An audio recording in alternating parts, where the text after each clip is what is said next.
Welcome back. आप देख रहे हैं आपके शेयर हमारी राय। इस कार्यक्रम में आप अपने शेयर बाजार से जुड़े सवालों के जवाब पाते हैं हमारे एक्सपर्ट से। आप इस प्रोग्राम को इस समय लाइव देख रहे हैं जागरण बिजनेस के यूट्यूब चैनल पे। और अगर आपका कोई भी सवाल हो शेयर बाजार से जुड़ा हो तो प्लीज कमेंट सेक्शन पर सवाल को पोस्ट करिएगा। उसे हम इसी कार्यक्रम में लेने की पूरी पूरी कोशिश करेंगे। अभी हमारे गेस्ट हमारे साथ जुड़े नहीं है तो मैंने सोचा कि मैं ये समय कुछ आपसे ही बातचीत कर लूँ और आपको कुछ अच्छी इन्फॉर्मेशन शेयर करूँ। चलिए एक पहले नजर डालते हैं आज के बाजारों पर। और निफ्टी इस समय जो है वो है 85 अंकों पर, 24,858 के आसपास का सर देखने को मिल रहा है। सेंसेक्स करीबन 300 अंकों की मजबूती के साथ कामकाज कर रहा है। बैंक निफ्टी ने निराश कर दिया है। आज भी बैंक निफ्टी जो है वो लाल निशान में कामकाज कर रहा है। और इंडिया विक्स जो है वो करीबन 11 के आसपास इस समय है। मिड कैप इंडेक्स भी आज कुछ ज्यादा रुझान नहीं देखने को मिल रहा। सेक्टर रोटेशन पूरी मार्केट में देखने को मिल रही है। जीएसटी के बाद कंजम्पशन स्पेस चला, ऑटो स्पेस चला, लेकिन आज ऑटो में थोड़ी बहुत मुनाफा वसूली है। कंजम्पशन कहीं टिक नहीं रहा। तो आज क्या चल रहा है? आज चल रहा है आईटी। आईटी स्पेस क्यों? उसके तीन वजह हैं। एक तो फेड की जो बैठक है अगले हफ्ते, उसमें ब्याज दरों में कटौती की संभावनाएं बढ़ रही है। और पहले तो अभी तक 25 बेसिस पॉइंट की कटौती की बात ही चल रही थी, लेकिन अब ये कटौती की बात जो है वो बढ़ के 50 बेसिस पॉइंट भी हो चुकी है। यानी कि अगर एग्रेसिव रेट कट फेड की तरफ से आता है तो ये एक पॉजिटिव ट्रिगर आईटी कंपनीज के लिए हो सकता है, क्योंकि बीएफएसआई का जब इंटरेस्ट रेट कट होता है तो उनका काम बढ़ जाता है और ऑर्डर्स जो है वो आईटी स्पेस में उनकी स्पेंड आईटी स्पेंड्स जो है वो बढ़ती है और ऑर्डर्स जो है वो इंडियन कंपनीज को मिलते हैं। और दूसरा बड़ा ट्रिगर है इन्फोसिस का बायबैक। इन्फोसिस का बायबैक की अगर हम बात करें तो ये जो बायबैक है ये पांचवा बायबैक होगा, if I remember it correctly. चार बायबैक्स वो पहले अनाउंस कर चुका है, ये बायबैक पांचवा बायबैक होगा। सितंबर 11 को बोर्ड की बैठक है जहां पे इस पर विचार किया जाएगा। और इसके चलते हुए इन्फोसिस आज टॉप गेनर है निफ्टी का। और वहां करीब करीब 5% का इजाफा आज हमने मॉर्निंग में मार्केट में देखा था। और उसका एक रब ऑफ इम्पैक्ट जो है वो बाकी आईटी स्टॉक्स पे भी देखने को मिल रहा है। आप विप्रो को देखिएगा, 2% 2.5% का इजाफा यहाँ देखने को मिल रहा है। टेक महिंद्रा का करीबन 2% ऊपर कामकाज कर रहा है। टीसीएस में भी करीबन 1% का इजाफा है। और सेकंड रैंक आईटी कंपनीज को फोर्ज परसिस्टेंट, वहां पे भी एक अच्छा मूव जो है बाजार में इस समय देखने को मिल रहा है। चलिए, बहुत ही खास मेहमान हमारे साथ जुड़ चुके हैं, mister Vineet Valanjkar, he is head of research at Ventura Securities. Vineet ji, आपका कार्यक्रम में बहुत बहुत स्वागत है। आपके इंतजार में मैंने थोड़ी कमेंट्री अपनी भी दे दी। कैसे हैं आप म्यूट पे है sir. First of all, thank you for having me on the show, and it's always wonderful to be on your shows. It's always a Uh, pleasure to host you sir. पर ये बताइए कि buyback जो इन्फोसिस का है उस पे आपकी क्या रिएक्शन है? बिकॉज ट्विटर में तो वॉर चल रही है। कुछ बोलते हैं कि इतना सारा कैश पड़ा हुआ है तो कंपनी क्यों नहीं खरीद लेते, या आरएनडी में क्यों नहीं पैसा लगा लेते, बायबैक क्यों कर रहे हैं? आपका क्या नजरिया है? I think the management is very defensive. इतना golden opportunity आपके सामने है कि the country wants to, you know, disengage from the West. तो यहाँ पे सोशल मीडिया या आप डिजिटाइजेशन या एआई एक्सेलरेशन की बात करें तो कोई उनका फोकस नहीं है। यहाँ पे इतनी बड़ी इकोसिस्टम है, उसमें उन्होंने कुछ पैसा नहीं लगाया है।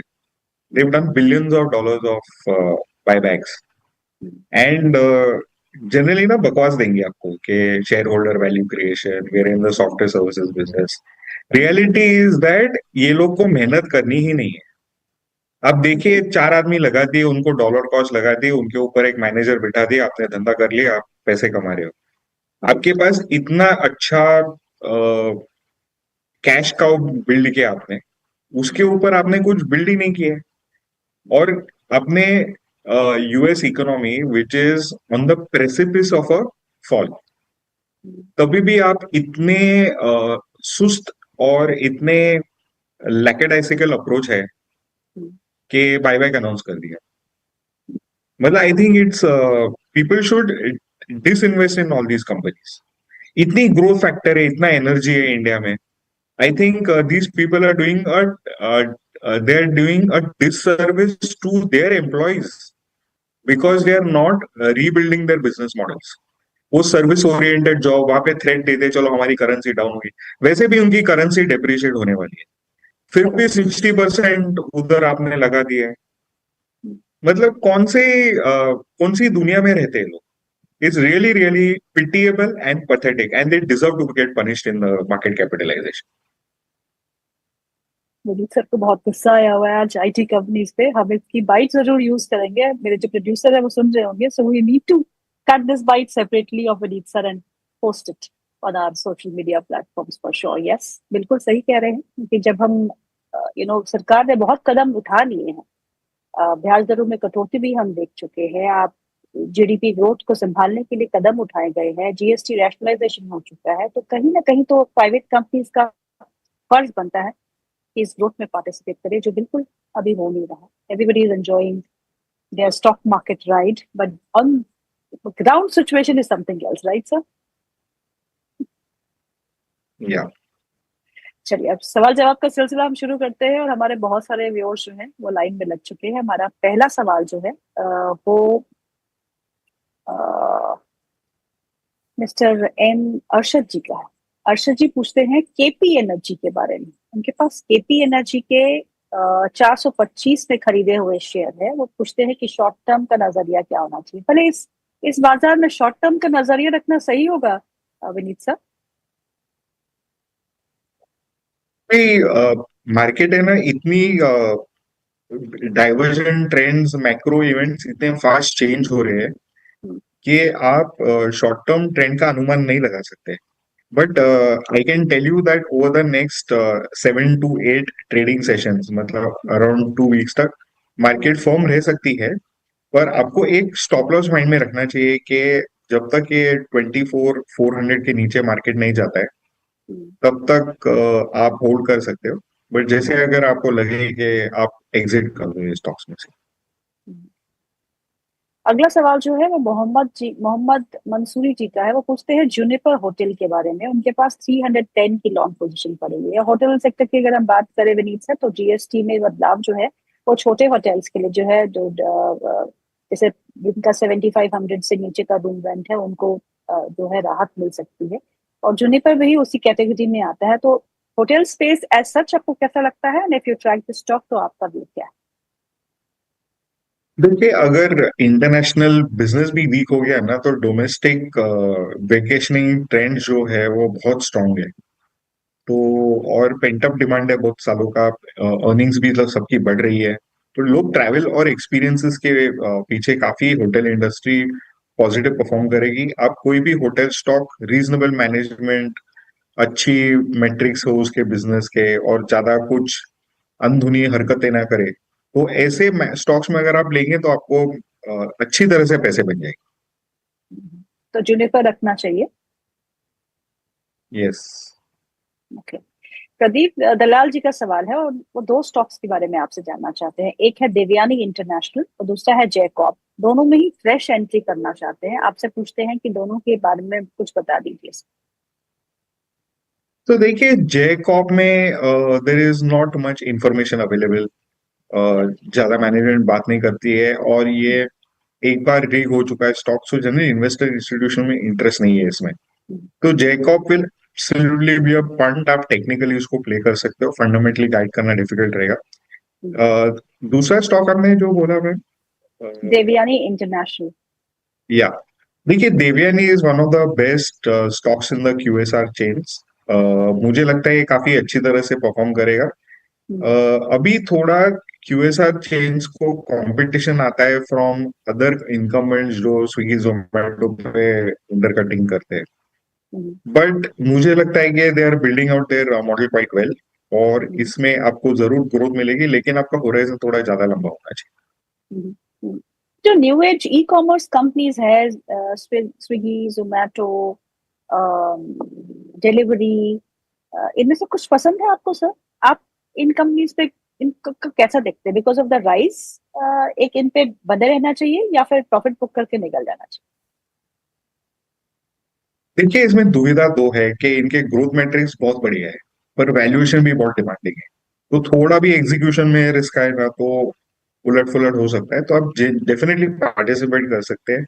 हमें नाइका बहुत अच्छा लगता है, वैल्यूएशन काफी रीजनेबल है। हम्म, आप पीबी फिनटेक की बात करें, हमें लगता है कि देव एग्जीक्यूटेड वेल, इसमें रिस्क आने की कम है। हम्म, जोमेटो भी काफी अग्रेसिव ग्रोथ है, और हम्म, बहुत सारी ब्रोकर रिपोर्ट 400 की बात करते हैं, हमें बीच में थोड़ा सा एक्सपेंसिव लगा था, हम्म, but the stock is actually up 50% from what we had said. So we have been proven wrong that they're executing quite nicely. पर हम्म, अगर आप स्प्रेडशीट एनालिसिस करेंगे ना, तो आपको वैल्यू नहीं दिखती है। So you have to play the momentum okay, and keep keep abreast of what news they are doing, growth matrix को ट्रैक कीजिए, और अगर हम्म, सस्टेन होता है तो you can remain invested in the stocks. Okay.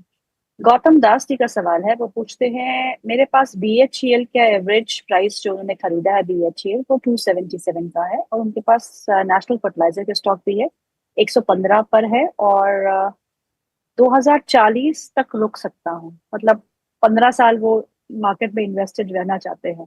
तो आप इन stocks पे आपका क्या नजरिया है, BHEL एंड NFL?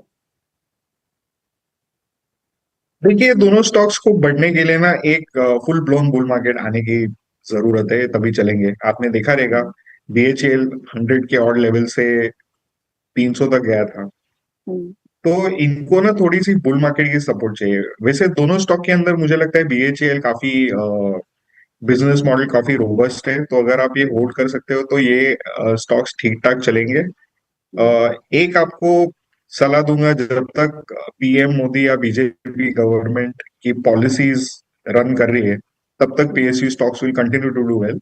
जिस दिन हम्म, गवर्नमेंट चेंज होती है तो आपको इंडिकेशन है कि एग्जिट करना है। हम्म, नहीं तो आप अगर वो होल्ड करके रख सकते हैं, तो आपका 2040 का जो होराइजन है, हम्म। उसको आप एक स्टॉप लॉस लगा के रखिए कि अगर गवर्नमेंट चेंज होती है तो ये स्टॉक्स में हमें एक बार एग्जिट लेना चाहिए। But will that be the case for defense stock also, Puneet sir? देखिए, मैं आपको ना डेटा के साथ बात करूंगा, व्यूअर्स आपके ध्यान दे सकते हैं। अगर हम्म, आप स्टेट्स ऑफ हिमाचल, कर्नाटक या केरला ले सके, which are non BJP rule states, hmm, उसमें आज की डेट में mismanagement is at the peak.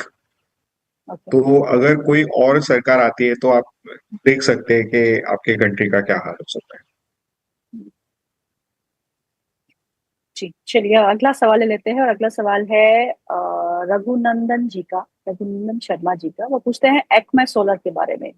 ये सोलर से जुड़ी कंपनियां जो है, विक्रम सोलर जो भी अभी IPO आया था, एक्मे सोलर, इनमें काफी अच्छा एक मोमेंटम जो है हमने देखा है, और ये मोमेंटम इसलिए भी है क्योंकि सरकार का फोकस जो है वो रिन्यूएबल एनर्जी पे है।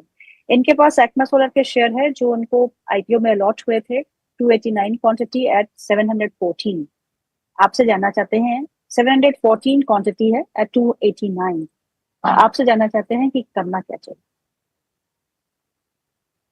नहीं, होल्ड करके रखे, इनके काफी न्यूज फ्लोज काफी स्ट्रांग है। हम्म, आज भी न्यूज में आइटम्स थे कि उन्होंने कुछ डील साइन किए, तो हम्म, डेफिनेटली काफी अग्रेसिव है सोलर पावर कॉन्ट्रैक्टिंग। तो मुझे हम्म, लगता है कि and this company is doing quite well, तो उनको हम्म, उसके ऊपर बने रहना चाहिए। ओके। दिलीप व्यास जी का सवाल है, वो पूछते हैं कि उनके पास रैमको सीमेंट के शेयर्स है जो उन्होंने 393 के बाइंग प्राइस है उनका, प्रॉफिट हो रहा है उन्हें, तो क्या उन्हें प्रॉफिट बुक करके निकल जाना चाहिए, या फिर सीमेंट एक उभरता हुआ क्षेत्र है जहाँ एक अच्छा मोमेंटम है, उन्हें निवेशित रहना चाहिए? हमें लगता है कि आने वाले वक्त में ना कि व्हाट इज हैपन ना, आप देखोगे एक 20 ईयर का दायरा रहेगा, तो जो पूरी कंपनीज थी वो निकल गई। जो कंपनी हम्म, सरवाइव की, इसका मतलब इनकी skill, their genuine businesses. And अभी मार्जिन भी अच्छे खासे रिस्पेक्टेबल हो गए, डबल डिजिट मार्जिन आ गए, गवर्नमेंट भी ज्यादा पे करती है, उनको प्रोजेक्ट्स टाइम कंप्लीशन चाहिए। हम्म, और एग्जीक्यूशन पे, कॉस्ट पे इतना फोकस नहीं, एग्जीक्यूशन पे फोकस है। तो हमें लगता है कि जिस तरह से इन्वेस्टमेंट्स आ रही है इंफ्रास्ट्रक्चर सेक्टर में, ये सारी अच्छी तरह से बढ़ जाएंगी स्टॉक्स पे। सो आप, you can continue to hold, और you can look to add further in the stocks. Hmm. तो स्टीवन स्टॉक्स में आपको क्या पसंद है सर? हमें जेके लक्ष्मी सीमेंट अच्छा लगता है। I think that stock will do very well. Ambuja cements पे हमने काफी डिटेल वर्क किया है, हमें लगता है कि उसमें 30 to 40% अपसाइड है। 2 साल का आपका इन्वेस्टमेंट होराइजन होना चाहिए। अगला सवाल जो है ये अनुज सिंह जी का है। वो पूछते हैं वेदांता के बारे में। उनके पास वेदांता के शेयर है जो उन्होंने 266 में खरीदे हैं। 101 शेयर है उनके पास। लगभग 64% का प्रॉफिट हो रहा है। मुझे क्या करना चाहिए? एक्चुअली इनका प्रॉफिट 100% के ऊपर होना चाहिए अगर आप 3 साल के डिविडेंड उसमें ऐड करें तो। करेक्ट। मुझे लगता है कि ये स्टॉक काफी अच्छा परफॉर्म करेगा। कंपनी ने प्रीपोन किया उनका board meeting, not withstanding the fact के सीसीआई का अभी तक अप्रूवल आना बाकी है। जी। So they are all set to add value, do the divestment of the various businesses. तो तभी भी सब में ग्रोथ आएगी और हमें लगता है कि बहुत अच्छा चलेगा ये स्टॉक, तो इस पे होल्ड करके रखना चाहिए।